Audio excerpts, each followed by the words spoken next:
There are only 3 ways to grow a business, and in this episode of Real Retail TV, I'll share what they are, what they mean for your business, and how they work together for the future growth of your business.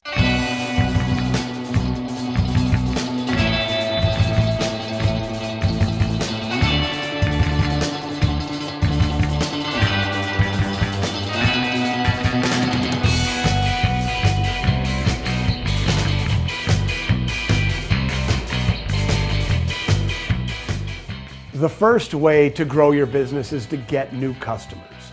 And getting new customers is important because new customers are the lifeblood of your business.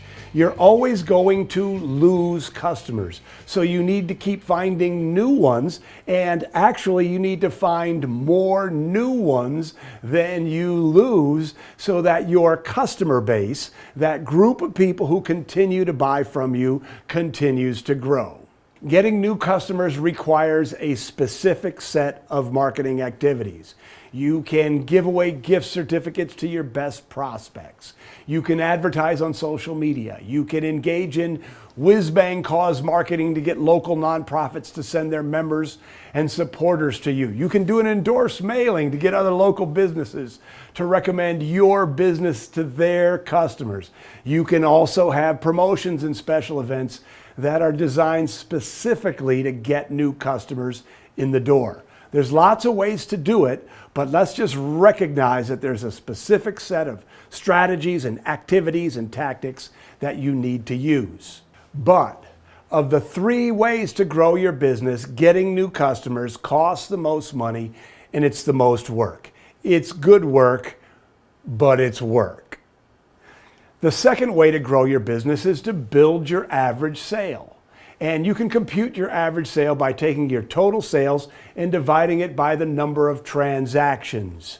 And the best ways to build your average sales are pricing for profit, meaning strategically raising your prices, and bundling, which is putting like merchandise together in a bundle so it makes sense to buy the bundle.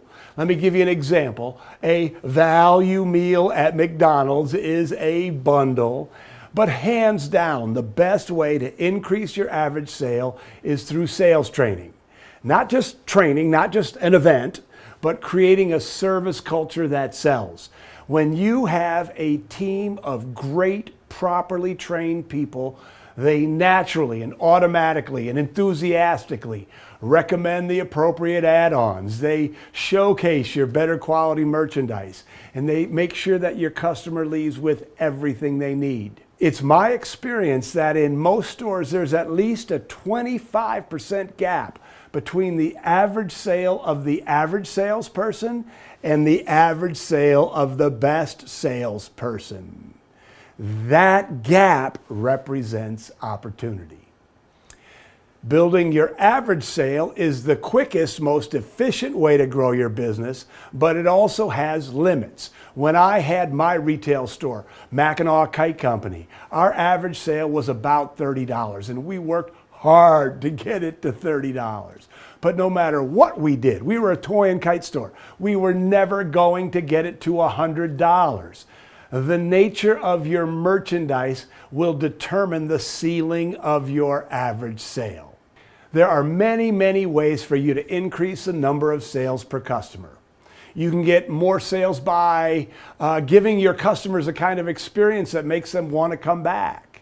You can get more sales by building relationships with your customers correctly using email marketing, social media, and newsletters. You can get more sales by doing everything in your power to show them the love that will engender loyalty to your store.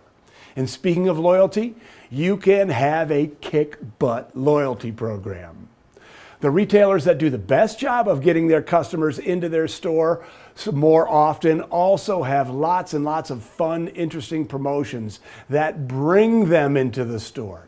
Again, there is a specific group of strategies and tactics to employ to get your current customers into your store more times. And by the way, while it's really, really important to get new customers and do everything you can to increase the average ticket, the big money, The take long, long vacations on sunny islands with a coconut drink in your hand comes from getting more transactions per customer. There it is, the 3 ways to grow your business. Think about how you can break it down to build your sales up. Think about every single one of the 3 ways. So your action item for today, should you choose to accept it, is to sit down by yourself or with your team and identify ways that you can increase each of the 3 ways to grow your business. I hope that you found this episode of Real Retail TV helpful. And if you did, I would appreciate it if you liked it, if you shared it. And of course, if you have not subscribed to our free email Whiz Bang Tip of the Week, I would encourage you to go to whizbangtraining.com and sign up today. There it is, 3 ways to grow your business. I'm Bob Nagin. You're watching Real Retail TV, and I will see you next time. You want to keep okay. Getting new let me start that over. But, so should I say but of the 3 ways? But, well, let me start that over. I know, the big but. But, of the 3 ways to get, but, okay, here we go. You can get